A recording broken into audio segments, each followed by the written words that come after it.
ओम नमः शिवाय। ओम श्री गुरु माताय नमः। ओम श्री गणेशाय नमः।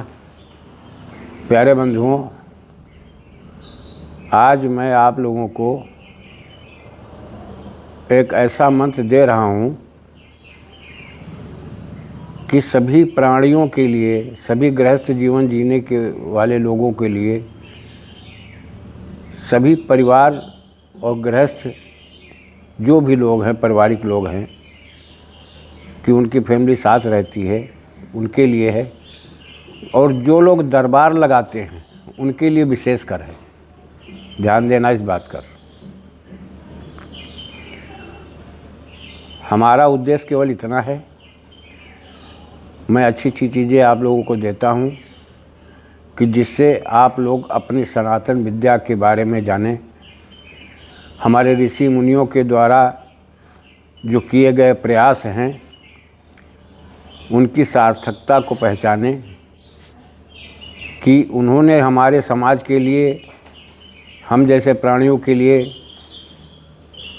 कौन कौन सी विधाएँ, कौन कौन सी विद्याएँ दे करके इस संसार से मुक्ति पाली। लेकिन आज उनकी वाणी के रूप में, उनके द्वारा रचना किए गए शब्दों के रूप में वो विद्याएँ अजर हैं, अमर हैं। आप लोग भी ऐसा कर्म करो कि जिससे आपकी भी वाणी अजर अमर हो जाए, आपका भी नाम गरिमापूर्ण उससे लिया जाए। मर्यादा के साथ मैं यही चाहता हूँ। सिर्फ विलुप्त हुई विद्याओं को आज आप लोगों के सामने बार बार लाने का प्रयास करता हूँ कि आप लोग इसके बारे में भी जानें और करके देखें। आज का जो मंत्र है, इस मंत्र को बिल्कुल छोटा मंत्र है। पहले आप गिनती का इसमें गलत न करना, कम ज़्यादा न करना। इसीलिए मैं कहता हूँ कि 100 दाने की माला आप लोग बनाइए। हमारे विधान में जो है वो है। जहाँ 108 का भी होता है तो बता देता हूँ, लेकिन 100 दाने की माला से जाप करने में बहुत सुविधा मिलती है। क्योंकि जहाँ पर गिनती गणना की बात आ जाती है वहाँ पर आप न घटाएं न बढ़ाएं, अपनी मर्जी का काम न करें।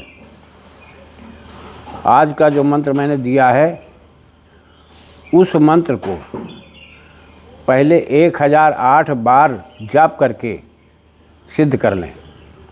छोटा मंत्र है बिल्कुल। ज़्यादा से ज़्यादा 1008 बार जाप करने में 1 घंटा भी पूरा नहीं लगेगा, सिद्ध हो जाएगा।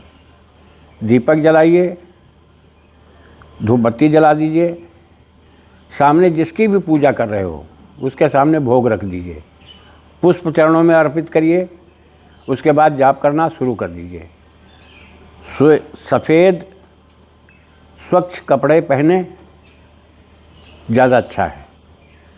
आसन तुम्हारा ऊन का होना चाहिए। माला अगर पत्थर की होती है विशेष अच्छा है, रुद्राक्ष की होती तब भी विशेष अच्छा है, नहीं मिलती है तो लाल चंदन की होगी तब भी अच्छा है। 3 मालाओं में से कोई भी एक माला का उपयोग आप लोग कर सकते हो। अब देखिए, इसमें जो सामग्री लगती है, सबसे पहले तो आप 1008 बार मंत्रों का उच्चारण करके आप मंत्र को सिद्ध करें। मंत्र को सिद्ध करने के बाद में अब देखिए, सामग्री मैं बता रहा हूँ, ध्यान रखिएगा। वीडियो को एक बार नहीं 4 बार सुन करके आप सामग्री को नोट कर लीजिएगा अलग डायरी में। अडूसा की जड़, प्रियंगू, कूट, इलायची, नागकेसर, श्वेत सरसों को कूट कर धूप बना लें। ये सामग्री कूट करके धूप बना लें। धूप बनाने के बाद में जब आप कूटें, ये मंत्र तभी जाप किया जाएगा। 1008 बार मंत्र कूटते कूटते 1008 चोट पड़नी चाहिए। मंत्र भी सिद्ध हो जाएगा, धूप भी तुम्हारी सिद्ध हो गई। अब इसके बाद आपको धूप जलाने के लिए, जैसे तुम दरबार लगाते हो तो जो कूट करके सामग्री तुम्हारी तैयार हो गई है, उस धूप को 100 बार मंत्रों से अवमंत्रित कर लो। अवमंत्रित करके आप जला दो और भीड़ में धूप को दिखा दो। गारंटी के साथ कह रहा हूँ कि जिन जिन लोगों के सामने ये धूप जाएगी, कभी तुम्हारा दरबार नहीं छोड़ पाएंगे वो लोग। दूसरी चीज़, अपनी मर्यादा अपने हाथ में है, किसी को भ्रमित मत करना इसके द्वारा, क्योंकि इस धूप को देखने के बाद, इस धूप को सूंघने के बाद, इस धूप का जिसके शरीर में गंध लग जाएगा वो वशीभूत हो जाता है। बड़े बड़े दरबारों में जो इतनी भीड़ इकट्ठा होती है, इसी की बदौलत होती है। आज रहस्य मैं खोले दे रहा हूँ, ये तुम्हें कोई नहीं बताएगा। घर में आप सुलगाओगे, परिवार तुम्हारा सम्मिलित होकर चलेगा। जहाँ पर प्रोग्राम करना है वहाँ पर आपने सुलगा दिया, जहाँ तक धूप की गंध जाएगी वहाँ तक लोग जो भी इकट्ठा होंगे वो सब तुम्हारे हो जाएंगे। केवल इसी काम में ये मंत्र काम आता है। मंत्र कोई बड़ा नहीं। ओम कामिनी माधवी माधवी नमः। ओम कामिनी माधवी माधवी नमः। ओम कामिनी माधवी माधवी नमः। मंत्र केवल इतना है। हाँ, धूप बनने के बाद जैसे नित्य आप पूजा कर रहे हो तो 100 बार आप धूप को रोज अवमंत्रित किया करना। तुम्हारी धूप और बलवती होती जाएगी। धीरे धीरे सामग्री उसमें बढ़ाते जाना और धूप को अवमंत्रित करते जाना। आवश्यकता पड़ने पर धूप जलाइए, 100 बार अवमंत्रित कर लीजिए, उसके बाद जलाइए। तो ये धूप राम बाण भर काम करेगी। और भी इसमें विशेष गुण हैं, वो रहस्य मैं नहीं बताऊंगा क्योंकि आप लोग अनर्थ कर डालोगे। आज मैं ऐसा रहस्य आप लोगों के सामने, ऐसा मंत्र दे दिया है कि ये इन चीज़ों को मेरा विचार नहीं था कि यूट्यूब पर हम डालें, लेकिन नहीं,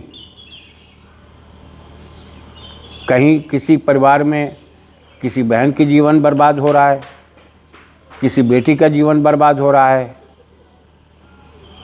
वो घुटती हैं, क्या करें, माँ बाप कब तक भाड़ उठाएंगे, पति ने छोड़ दिया है।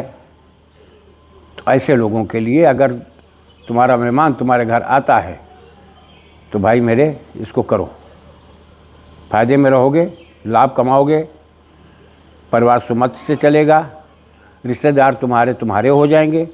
और जब भी कोई ऐसा मेहमान जो तुमसे बिलग हो रहा है, तुम्हारा दामाद तुमसे छूट रहा है, ऐसी जगह पर उसको सुलगा करके ज़रूर एक बार उसके सामने दिखाओ मत, बस निकल जाओ, धुआं फैल जाए कमरे में, हो गया काम।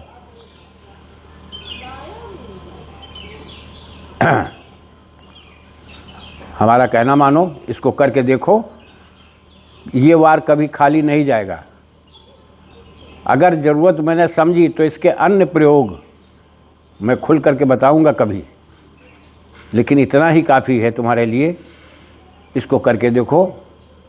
मैं अपनी बाड़ी को विश्राम दे रहा हूँ। जय राष्ट्र, जय भारत, वंदे मातरम।